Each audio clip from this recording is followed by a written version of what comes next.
Exciting night, exciting player.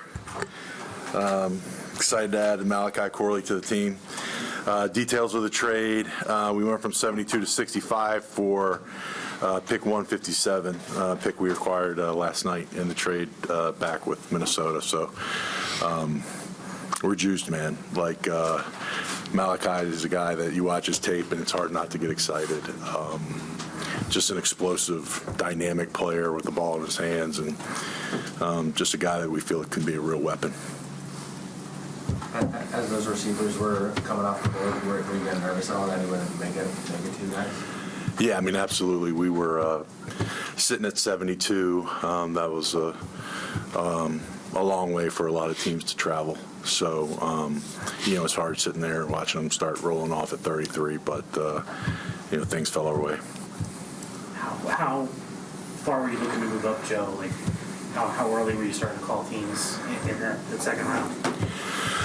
I'd say we started making calls probably midway through the round, just seeing if there was any interest and seeing if there was any appetite to move back. Ultimately, there wasn't a lot of desire for teams to come back to 72. So, we kept working, kept trying, and was able to get something done with Carolina. Robert, how do you see him fitting in positionally? He's elite with the ball in his hands. He's an angry runner. Obviously, he calls himself the YAC King, and he's deserving of it. But we'll get him here. He's got some things to work on for sure, but at the same time, we love his mindset. We love his style of play. He's going to bring an added element that we don't have to our team. Is he a slot? Again, we'll see how it all works out, but right now he's a guy that we're excited to get in the building. What interactions did you have with him in the pre-draft process? I mean, in terms of pro day, was he here on the third? Yeah, he was at the Senior Bowl.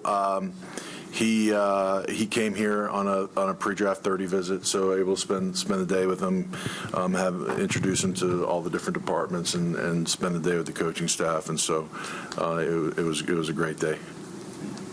Robert, what do you think of your receiver room now with Mike and Al? It's versatile. You've got big receivers in both Mike and Allen. You've got, obviously, Garrett's unquestioned. Adding this element, Xavier Gibson brings a lot of speed. Obviously, Irv with the special teams value. Brownlee, I'm sure I'm forgetting somebody, but we've got a very versatile group. And obviously, he adds another element, that I don't, that's added. Not that we don't have it, but it's definitely added. And like I said, he's not limited to just slot. This is a dude that you get the ball in his hands and let him go to work. And he's a guy that plays angry, runs angry, and we're excited to have him. Joe, how did he do? I don't have their schedule in front of me. Obviously, they're in Conference USA. How did he do when he had to step up in competition? Yeah, they played Ohio State this year. And he performed well. He's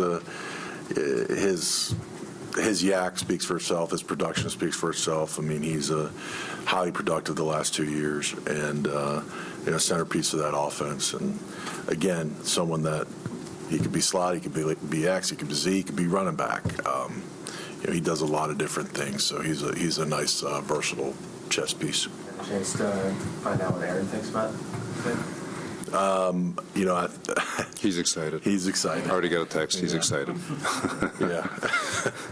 Do you think you're done tonight, Joe, or do you want to do anything else? We were able to keep. We still have 3 of our 4th round picks, and so we'll see if there's any other opportunities that present themselves. But if we don't do anything, we're in good position to start tomorrow.